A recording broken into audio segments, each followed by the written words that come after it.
Here we go. This is the sharpest kitchen knife in the world. But who would have thought? Its raw material is actually this, pure white milk.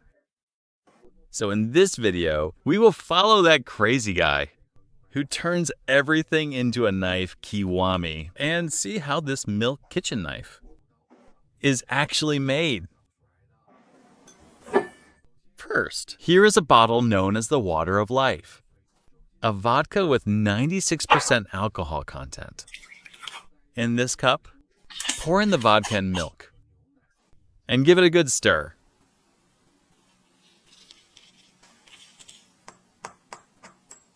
After that, you can see some white precipitate forming in the cup, but the amount is still quite small.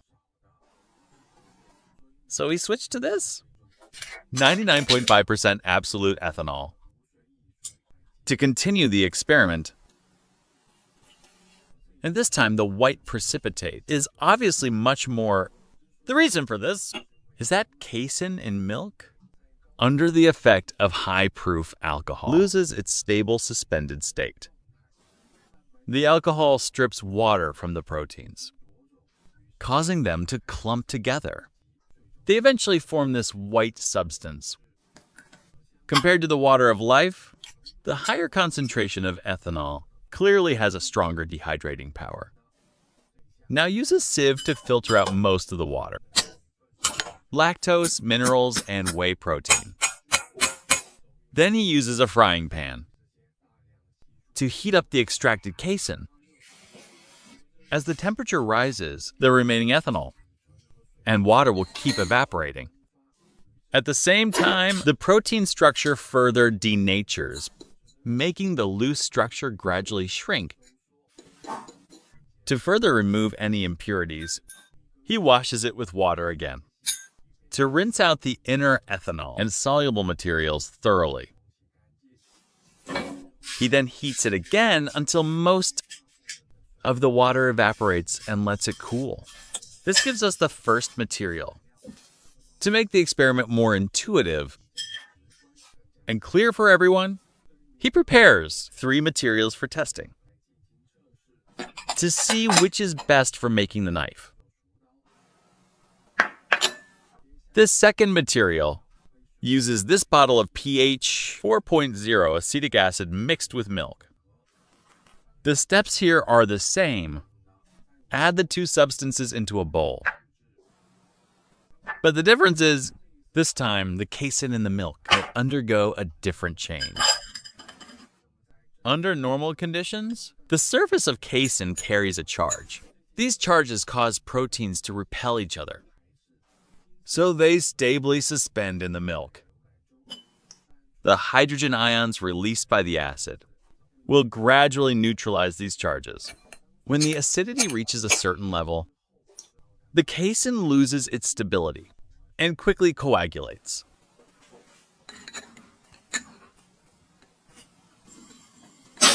However, this resulting white substance is much softer compared to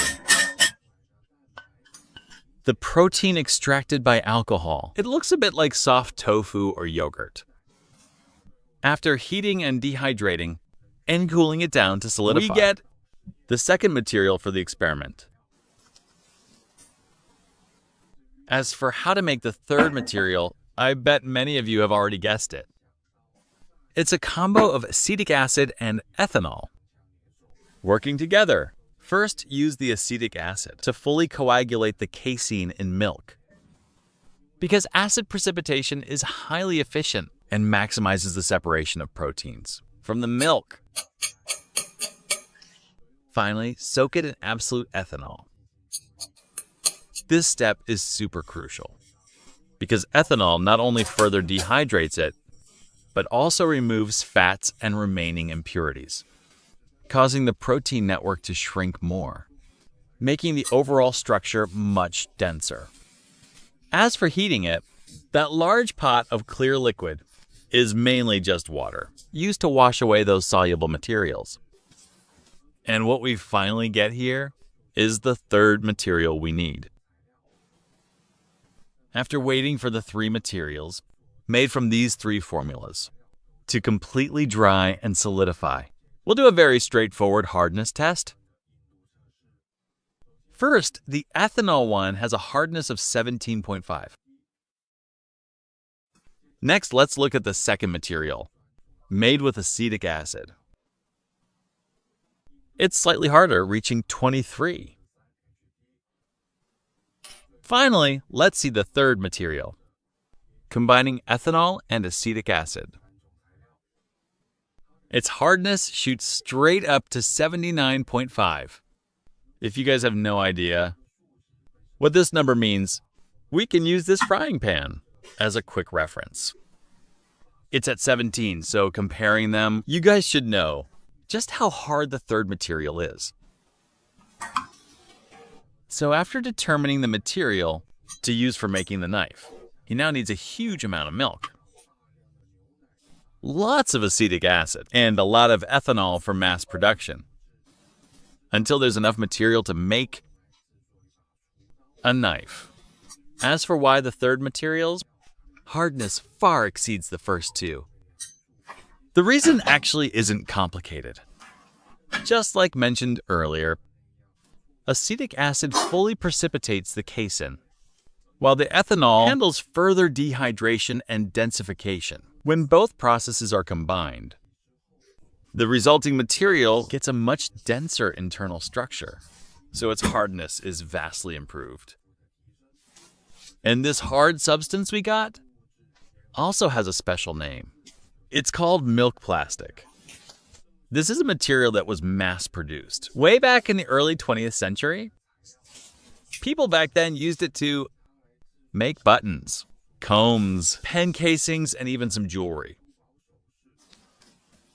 You could say, before the plastic industry matured, milk plastic was once seen as the material of the future.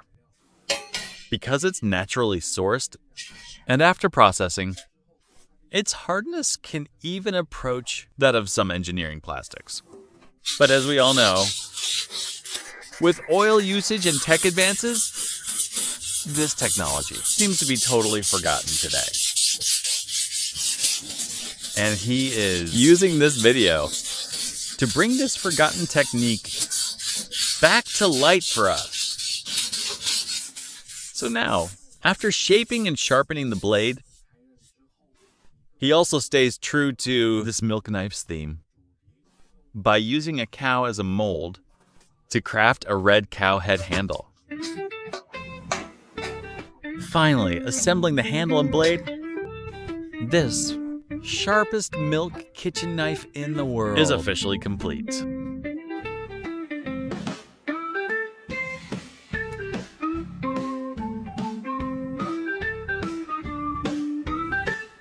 With the knife ready, it's time for a sharpness test.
That's it for today's restoration video.